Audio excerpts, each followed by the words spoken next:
Одного я не можу зрозуміти. Чому на світі так багато зла, зла, зла, зла, зла, зла, зла, зла? Чому на світі так багато зла? Чому на світі так багато зла? Чому на світі так багато зла? Чому на світі так багато зла? Людина ходить, бігає так файно. Вправно, ладно, добре.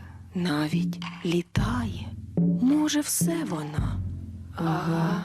Але одного я не можу зрозуміти. Чому на світі так багато зла, зла, зла, зла, зла, зла, зла, зла? Чому на світі так багато зла? Чому на світі так багато зла?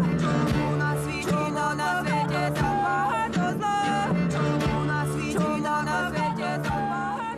Bien, bien, bien. Bonsoir Estelle. Les Dagues d'Hauteur sont en concert ce soir à Paris au Café de la Danse. Elles sont ukrainiennes, un rien punk, et elles sont surprenantes. Alors donc elles présentent au Café de la Danse leur cabaret monstrueux, c'est comme ça qu'elles nomment leur spectacle. Elles vont jouer leur dernier album, If. Alors moi je les ai découvertes dans un drôle de spectacle, aussi drôle qu'elles le sont elles-mêmes.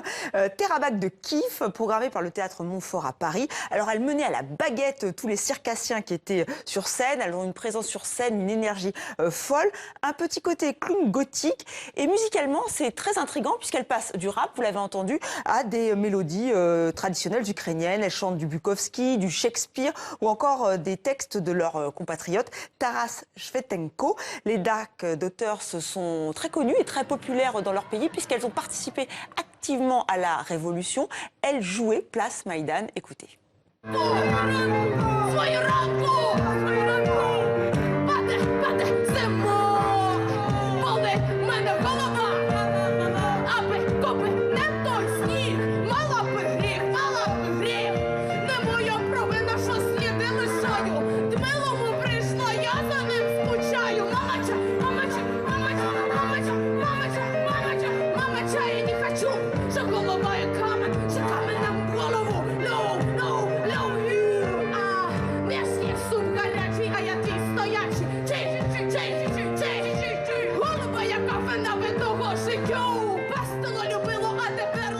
Mohamed, vous disiez des bêtes de scène, je confirme, alors là, des bêtes de scène poilues, parce que c'était en Ukraine, on rappelle, il devait faire très froid. Et elles sont donc ce soir à Paris, au Café de la Danse, et je rappelle le titre de leur dernier album, If.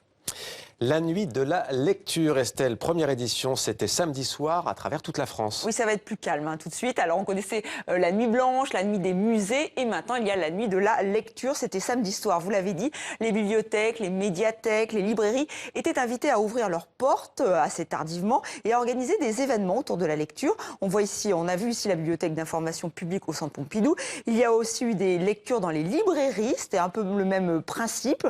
Des acteurs, des danseurs ont été appelés pour participer à cette nuit de la lecture. Alors moi j'ai regardé le programme parisien et il y a un intitulé qui m'a donné envie. C'était la soirée pyjama qui était organisée à la médiathèque Marguerite Yourcenar et nous y sommes donc allés. Alors c'est vrai que l'ambiance était bon enfant et l'équipe de jeunes bibliothécaires plutôt motivés. Regardez.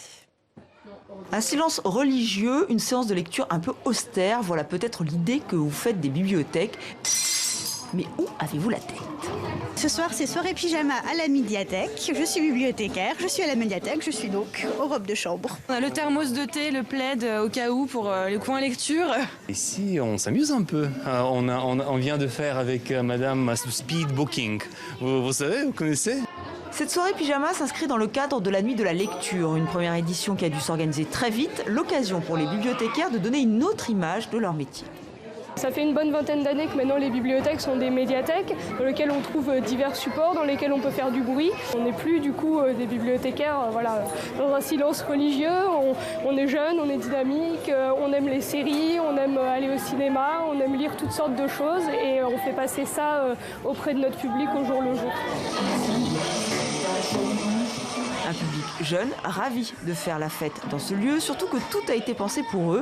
Jeux vidéo, casques de réalité virtuelle. On pourrait se dire que nous sommes très loin du livre, mais pas tant que ça. Aujourd'hui, le jeu vidéo, c'est du scénario, c'est de l'art graphique, c'est de la musique. Donc il y a plusieurs créateurs qui rentrent en ligne de compte. Et oui, il y a des joueurs, mais c'est aussi une histoire. Vous savez, on rentre dans un monde. Et finalement, est-ce que lire, c'est pas aussi rentrer dans un monde avec des mots? Donc voilà. Ici, les prêts dépassent le million chaque année et le livre reste majoritaire. Ce soir, 300 personnes sont venues dans cette médiathèque. Ils étaient plus de 250 000 à participer à cette première nuit de la lecture en France. Merci Estelle.